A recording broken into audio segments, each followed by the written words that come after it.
Mr. President, I want to spend a few minutes talking about the President's nominee to be comptroller of the currency and her recent comments on those of us who are actually asking questions about her background, because they're pretty outrageous, and I think it's time, in some ways, we got to stop. We need to put an end to this notion that you can't criticize someone for their ideas without being charged with things like maybe racism, which kind of gets me a little bit riled up since I think I was one of the targets of her remarks. I've been down on the floor talking about some of the nominees that this administration's put forward. Some are so radical, far left. The ATF nominee was actually against the Second Amendment. He got withdrawn.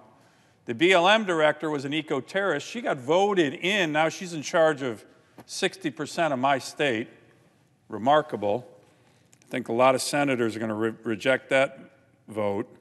And now we have a nominee to be the comptroller of the currency, Sala Amavora. She's charged with chartering, regulating, supervising all national banks. Really important position.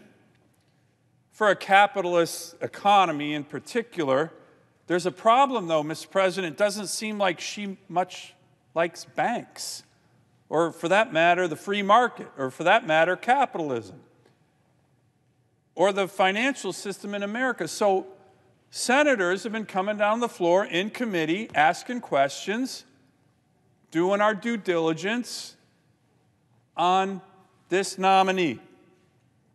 I want to commend Senator Toomey in particular, who has been doing that, and I've been joining him. So I'm going to talk a little bit more about her background and her ideas, which, by the way, have nothing to do with her race or her sex. Nothing. I just want to know what her ideas are. So I'm going to talk a little bit about that. 1989, graduate of Moscow State University, where she received the Lenin Personal Academic Scholarship. That's the Vladimir Lenin Personal Academic Scholarship. And from what we know about her writings, yes, she was raised in a communist country. That's nothing against her, but sometimes you get notions of capitalism, socialism, communism, Marxism. And her writings are something that are of interest to the committee, certainly to me, certainly to Senator Toomey, about what she believes in terms of the financial system. Socialism, communism. Here's what she tweeted in 2019, just 2 years ago. Until I came to the U.S., I couldn't imagine things like gender pay gap still existed in today's world. Say what you want about the old USSR, but there was no pay gap there. Markets don't always work best. That's a tweet 2 years ago. Say what you want about the old USSR, about Stalin and Lenin and the roughly 100 million people killed during their reign. Say what you want about the old USSR, the famine, the human degradation, the ill-fated violent attempts to snuff out freedom and liberty there and all across the world. She clarified, I never claimed men and women were treated absolutely equal in every facet of the old Soviet Union, but people's salaries were set by the state in a gender-blind manner. Those things are still a pipe dream in American society. I mean, listen to her. This is just 2 years ago. Still talking about the golden days of the USSR. There was gender equity, all right. Both sexes starved equally. And if you complained, you were sent to Siberia, regardless if you were a man or a woman. But, Mr. President, her nostalgia for socialist communist policies doesn't end with pay disparities. She has advocated for expanding the Federal Reserve's mandate to include the Federal Reserve People's Ledger, as she has written about, a people's ledger, by separating the lending function from the monetary function. The proposed reform that she's talked about will effectively, quote, end banking as we know it. This was written in 2014 as a professor. These are radical ideas. These are ideas. And this person is supposed to be charged with being in charge of the financial system of America. Capitalism, some of us still believe in capitalism here, some don't. But it's okay to question these ideas. She's put them out there. The ranking member of the Banking Committee has asked for her a copy of her thesis. Now, every member going through confirmation of the Senate is supposed to give up any writings that she had. This used to be on her CV until a couple years ago, then she deleted it. It's called Karl Marx's Economic Analysis in the Theory of Revolution in the Capital. So, Senator Toomey's asked for that. She's required to give it. And as of now, this is a letter, Mr. Chairman, I'd like to submit for the record, October 5th. Senator Toomey asked for this. Without objection.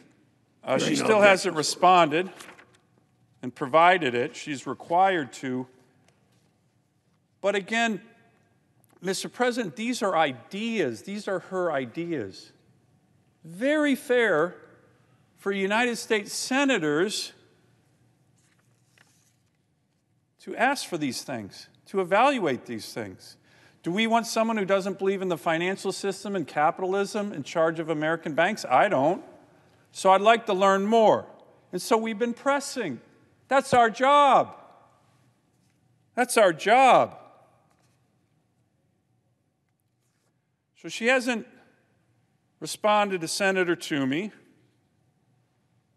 As I mentioned, in a reference to a 2014 book entitled The End of Banking, she wrote, quote, by separating their lending function from the monetary function, the proposed reform for the Fed will effectively, quote, end banking as we know it. That's a really interesting radical idea. That's 2014. These are her ideas. These are her ideas. And if there's any doubt about her continued interest in Marxist ideology, it was recently reported that she joined a Facebook group called, quote, Marxist Analysis and Policy, which according to the group, quote, stands for the self-emancipation of the working class and socialism, unquote. Recent. This is recent. This wasn't when she was at old Moscow State University. Recent. She has not said that story was wrong about her Facebook group, so we can only assume it's true. Did she join that group to espouse democracy and the free market? Here are the group's rules. Quote, support for the Tory party is not acceptable. A culture of diverse Marxist, socialist, and radical views is the framework for the group, unquote.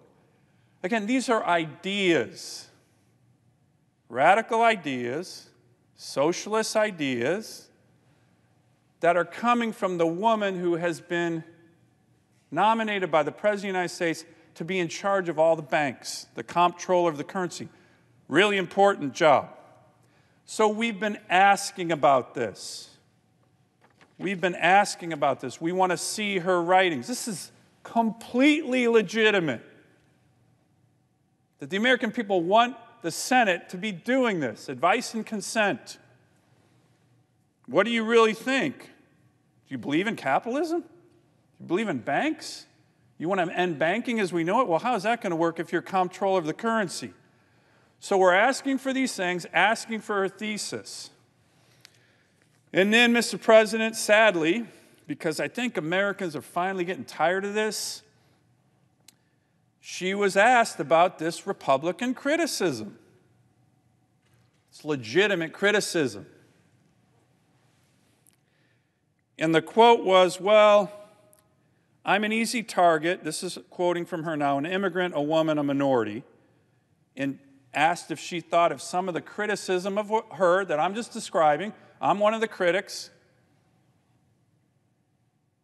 Was criticism based on her critics being, quote, racist? She said, quote, I think that is true.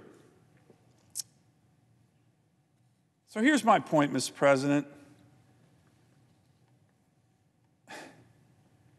think the American people are getting a little tired of this. I think the American people are getting a little tired of this.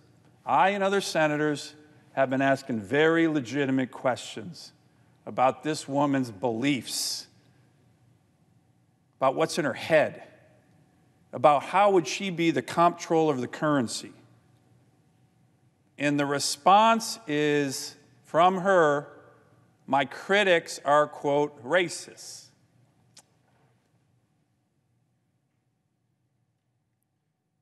Let me be a little more blunt. This is patently absurd. United States senators are allowed to ask questions, sometimes pointed questions of nominees. The presiding officer certainly has done that in his career, and I respect that. But every time someone asks you a pointed question, if you come back and say, well, they're doing it for these nefarious reasons like racism, it really doesn't advance the discussion now, does it? Especially here on the floor of the United States Senate. I really hope my colleagues here, whether you're a Democrat or Republican, can maybe tell the nominee, hey, don't do that again, right? Don't do that again. These senators are asking, I think I'm asking, very legitimate questions. Like, number one, do you believe in capitalism? Do you believe in the financial system of America? You're going to be put in charge of it. I think it's quite legit to ask her that. Her writing indicates she doesn't. This nominee has some very troubling views. We are allowed, in fact, we are required to fully vet nominees. And calling senators racist or sexist for doing so, this vetting, is actually a disgraceful tactic that they might have used in the Soviet Union, that they might have used at Moscow State University in other eras to silence voices. But it's not going to work here on the Senate floor. So the nominee needs to drop that tactic. You're not going to silence me. You're not going to silence Senator Toomey. And I would just say this more generally, and we all know it, and we all feel it. Americans, men, women, black, white, brown, native, non-native, people are starting to get tired of this tactic that when you criticize someone on their beliefs, they try to silence you or cancel you or end the discussion by bringing out you're the racist criticism. Let's not do that here. This nominee needs to come forward, needs to answer questions, needs to provide us with her thesis, which is about her beliefs on socialism and capitalism.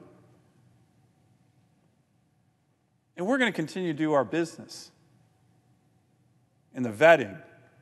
But I can tell you, I'm one senator who is not going to be silenced by a woman who's being criticized, a nominee, it doesn't matter woman or man, who's being criticized for very legitimate reasons and then turns around and tries to slander her critics. It's not going to work. As a matter of fact, I think it's going to make it much harder for this nominee to be confirmed. I hope my colleagues look hard at her record, and I hope those who are advising her tell her to tone it down. Those tactics might work in the Soviet Union, where she seems to have a lot of affection for still, but they're not going to work in the United States of America, and they're really not going to work in the halls of the United States Senate. I yield the floor.